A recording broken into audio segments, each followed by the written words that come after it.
Kembali berurusan dengan hukum, kemarin Vicky Prasetyo akhirnya ditahan sementara di Lapas Salemba oleh Kejaksaan Negeri Jakarta Selatan.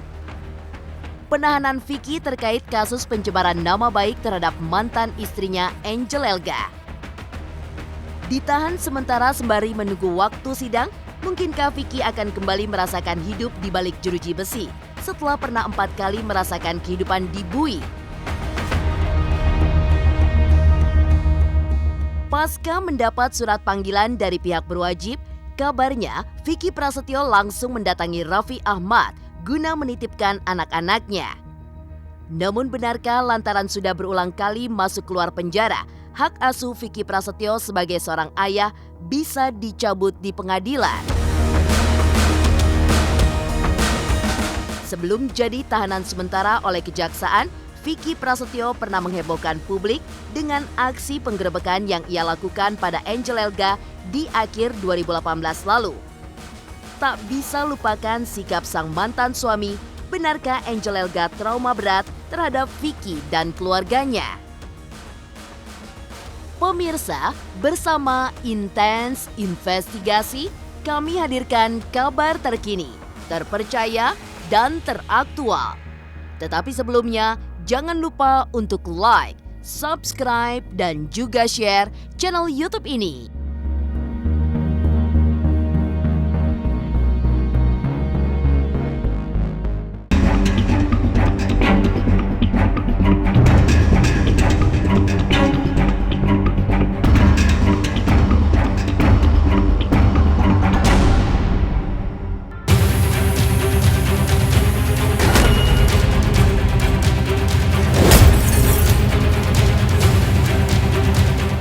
Selasa 7 Juli 2020 kemarin menjadi babak baru dalam perjalanan hidup Vicky Prasetyo. Belakangan warawiri di layar kaca, kemarin Vicky digelandang menuju rutan Salemba sebagai tahanan sementara atas kasus dugaan pencemaran nama baik terhadap mantan istrinya Angel Elga.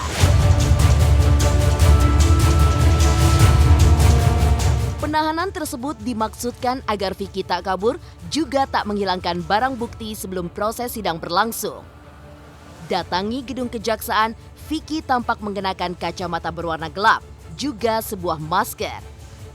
Ditemani kuasa hukum, pria yang terkenal dengan istilah Vickinisasi terlihat pasrah di hadapan pihak berwajib. Bang Vicky siap buat hari ini, Bang? Iya. Aman, Bang, buat hari ini, Bang? Insyaallah. Udah. Kasih jalan baik dari Dewa baik. Nanti kasih gimana Pak?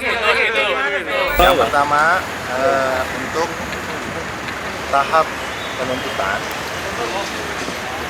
Kejaksaan Negeri Jakarta Selatan, pihak kepolisian, pihak kejaksaan melakukan kewenangan untuk melakukan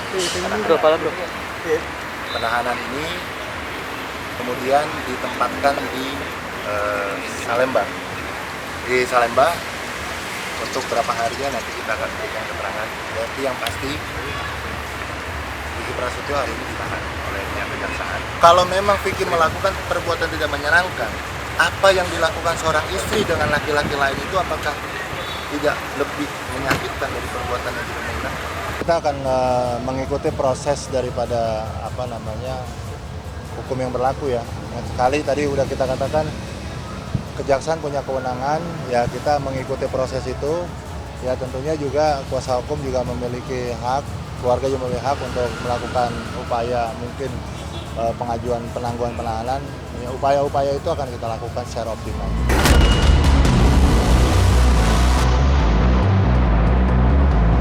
Nama Vicky Prasetyo seolah tak pernah lepas dari sosok seorang pria petualang yang dekat dengan sejumlah wanita. Di samping itu, Vicky pun kerap dihubung-hubungkan dengan berbagai masalah yang dinilai negatif. Lantaran masalah-masalah tersebut, tak heran jika penjara menjadi sebuah penginapan istimewa yang beberapa kali dihuni Vicky. Di sebuah video, Vicky bahkan pernah mengaku di penjara 4 kali.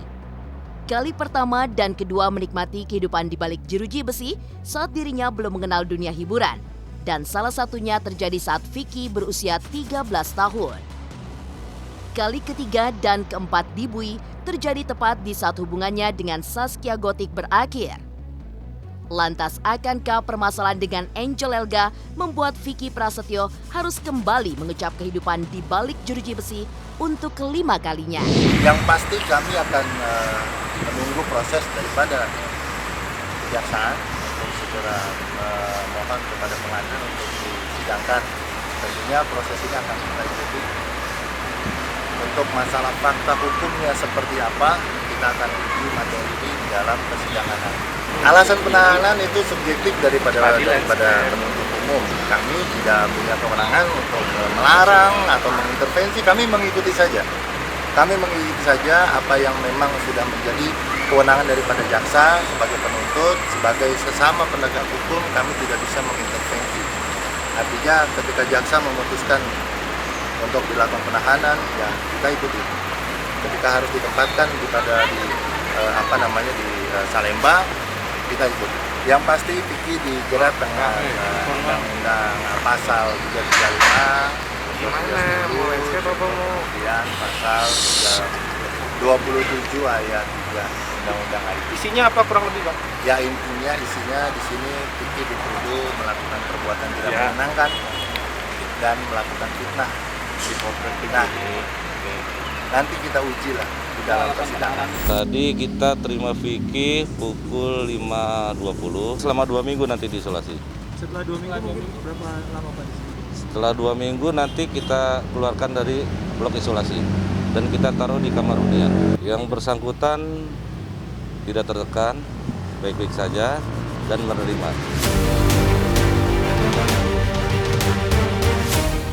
Pernah berulang kali masuk keluar penjara, hak asuh Vicky Prasetyo terhadap anak-anak terancam dicabut.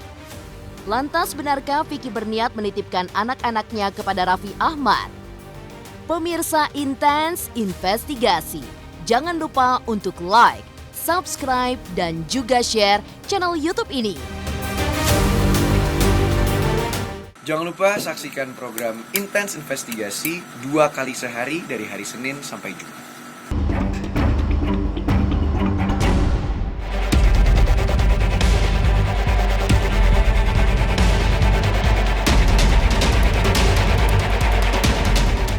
Penahanan sementara Vicky Prasetyo di Rutan Salemba jelas membuat kewajibannya sebagai orang tua tak terlaksana sebagaimana mestinya. Apalagi, menurut petugas lapas, Vicky harus menjalani masa karantina 14 hari terlebih dahulu sebelum dipindahkan ke ruang tahanan. Jadi, bukan tak mungkin jika waktu penahanan akan berlangsung lebih lama sebelum sidang akhirnya digelar. Sadar haknya sebagai orang tua akan dibatasi, Vicky pun bergerak cepat. Datangi kediaman Raffi Ahmad, pemilik jargon kontroversi hati tersebut, mengutarakan niat menitipkan anak-anak pada sang sahabat. Terus ke minggu kemarin, tiba-tiba dia ke rumah gua malam-malam. Tapi gua mau curhat-curhat tapi nggak apa-apa deh. Bikin di YouTube lu bikin segmen curhat kayak bikin apa? Ya udah gue bilang podcast aja deh. Kirain gua tuh podcast biasa gitu. Terus pas ngobrol-ngobrol bencana-bencana tiba-tiba minggu lalu dia ngasih, pas di podcast itu dia mungkin udah kebawa suasana kali jam 1:30 malam, dia ngasihin gue surat, dia dipanggil sama kepolisian dari semingguan lalu lah. Gue kaget kan, aduh, Vicky akhir cerita di sana dia meluapkan isi hatinya aja sih. Waktu itu kan gue bilang, gue mau nayangin nggak enak, cuman tadi sih dia udah bilang nggak apa-apa kalau memang isi hati gue biar orang-orang tahu, dia bilang gitu. Tadi Vicky jam 3 sore itu masih berkabar sama gue. Terus jam 4:30 atau jam berapa udah nggak bisa dihubungin lagi. Tapi dia cuma pesan nitip anak-anaknya itu aja sih. Dan 3 minggu lalu dia udah 3 minggu tuh emang udah kurang konsen lah gitu. Intinya ya gue doain dia deh supaya bisa kuat jalan. Tapi gue tahu dia kuat gitu. Vicky nggak bisa gue hubungin lagi ya. Nanti mungkin sampai kita menunggu, kalau bisa dijenguk pasti kita kesana. Pemirsa Intens Investigasi, menitipkan anak pada salah satu sahabat bisa jadi opsi terbaik yang bisa dilakukan Vicky Prasetyo saat ini. Namun tanpa disadari, sikapnya yang berulang kali masuk keluar penjara bisa membuat haknya sebagai orang tua dicabut. Tak hanya dicabut saja, hukuman yang dijalani Vicky Prasetyo pun bisa jadi akan lebih berat dibandingkan sebelum-sebelumnya. Dalam hukum pidana, ya, orang yang sudah pernah melakukan tindak pidana, kemudian dia sudah menjalani, melakukan lagi, dia akan dihukum atau disebut istilahnya residivis. Dia melakukan pengulangan kembali tindak pidana. Bagi mereka yang berkali-kali melakukan tindak pidana, ya, itu hukum pidana sendiri sudah mengatur itu. Jadi yang pertama dikenakan hukuman yang terberat, gitu, ya. Yang terberat, yang kedua ditambah sepertiga. Kalau orang yang sudah melakukan tindak pidana berkali-kali, maka yang disebut residivis itu pemberatannya tidak hanya sepertiga dari ancaman hukuman, tapi separuhnya gitu. Nah, termasuk ada hukuman tambahannya, umpamanya pencabutan hak politik, ya, pencabutan hak-hak tertentu. Umpamanya kalau dia waktu masuk dia punya anak terlantar juga bisa dicabut tuh haknya sebagai ayah. Kalau pengadilan mengetahui, ya, melihat rekodnya, umpamanya ini orang udah bolak-balik ke penjara kayak ingus saja nih, bolak-balik keluar masuk gitu kan, masuk keluar gitu kan.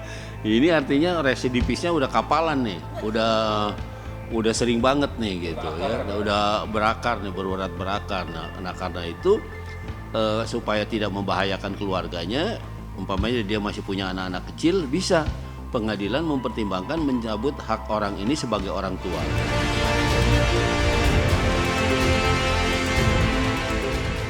Hak asuh anak terancam dicabut, Vicky Prasetyo pernah menghebohkan publik dengan aksi penggerebekannya terhadap Angel Elga. Benarkah Angel menyimpan trauma mendalam terhadap Vicky dan keluarganya hingga saat ini? Pemirsa Intens Investigasi, jangan lupa untuk like, subscribe, dan juga share channel YouTube ini.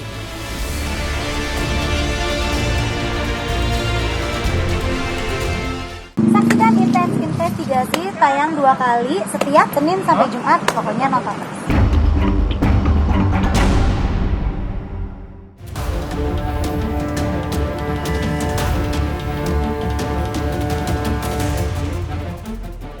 Ditahan di Rutan Salemba atas kasus dugaan pencemaran nama baik terhadap mantan istri Angel Elga, Vicky Prasetyo sempat menghebohkan publik di akhir tahun 2018 lalu. 2 tahun silam, artis yang dikenal karena kontroversialnya itu menggerebek rumah Angel Elga yang diduga sedang bermesraan dengan pria lain, padahal masih berstatus istri resmi Vicky Prasetyo. Lantaran kasus tersebut, lapor-melapor di pihak berwajib mulai dibuat. Hampir 2 tahun berlalu, kini Vicky Prasetyo pun harus kembali merasakan hidup di dalam hotel Prodeo karena kasus tersebut. Lihat tuh perselingkuhan. Ada. Lihat tuh. Lihat. Lu perzinahan lo. Bawa ke polisi. Kantor polisi, ayo. Perzinahan. Ayo, kantor polisi. Sekarang. Lu habis hubungan bapak lu. Tahan dulu, Bos. Kantor polisi aja yang marah. Udah, ayo buka. Ngapain bisa? Kalau kamu nggak salah bukan itu. Jangan tutup begini. Woi, laki-laki. Lu ngomong lu perempuan berhijab, lu kayak udah terzolimi lu. Allahu Punya Akbar. bunyi laki-laki lu. Allah buktikan nih. Dia nih. Kantor polisi sekarang. Allah buktikan ya Allah, perzinahan dia terbukti ya Allah. Allah Maha Besar, lihat perzinahan mereka tuh. Allahu Akbar ya Allah. Seperti ini kelakuan istri orang berhijab, tidur sama orang. Kamu udah mengkhianati saya, ya, rumah tangga saya semuanya. Ini warga akan jadi saksi semuanya. Nih media, tonton coba, jangan aku aja yang dihakimin coba. Rek semuanya, lihat jangan saya jadi hakimin. Ini contohnya istri teladan, istri yang saya cintai. Ya Allah, Angel, tega banget kok, ibu kok. Kok kurang sayang apa kok? Ngomong kok. Berantem papa-papanya, Lombot masih belain dia, Ma. Lombot minta tolong, ya Allah, Ma. Lombot gak kuat, Ma. Ma.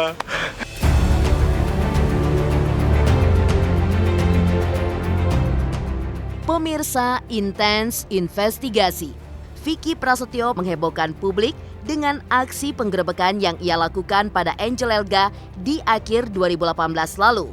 Geramnya Angel Elga terhadap Vicky Prasetyo tampaknya menyebar hingga ke seluruh keluarga sang mantan suami. Dipermalukan di depan publik, jelas mencoreng nama baik Angel sebagai seorang wanita. Angel bahkan tak sungkan menyebut dirinya mempunyai trauma jika melihat Vicky dan keluarganya. Kalau saya sih sebisa mungkin saya nggak pengen lagi ketemu gitu ya. Karena buat saya punya sisi trauma yang sangat besar melihat mereka gitu. Kalau saya lihat lagi tuh saya kayak suka kaget gitu ya, suka kaget yang saya menganggap kayak aduh, kayak saya kayak merewind lagi apa yang mereka lakukan kejahatan terhadap saya gitu. Semoga Allah jaga saya, jangan lagi diketemukan seperti mereka. Status dia sebagai penipu satu keluarga, ini kan bukan hal yang pertama terjadi sama saya. Saya ini korban kesekian kali, saya adalah korban yang keberikutnya gitu ya. Jadi kalau dia merasa tidak nyaman dengan statement saya, yaitu itu adalah alibinya dia supaya dia merasa hanya itu yang bisa mengcounter dia gitu loh. Karena ya semua orang ya bukan saya yang memberitain dia penipu, saya ini korban, saya berbicara apa adanya gitu. Dia keluar masuk penjara kan bukan omong kosong kan, sebelum dengan saya keluar masuk penjara. Terus banyak korban yang lainnya. Terserah lah, walaupun ya sebelah sana berkomen atau apapun itu pembelaan dia atau mungkin itu ungkapan hati dia, namanya juga perempuan. Kalau aku sih lebih kepada pemaluman itu aja gitu. Demikian pemirsa, kabar terkini, terpercaya, dan teraktual yang kami hadirkan hari ini. Saksikan terus Intens Investigasi setiap hari Senin sampai dengan Jumat hanya di YouTube channel. Pastinya jangan lupa untuk like, subscribe, share, dan juga komen channel Intens Investigasi.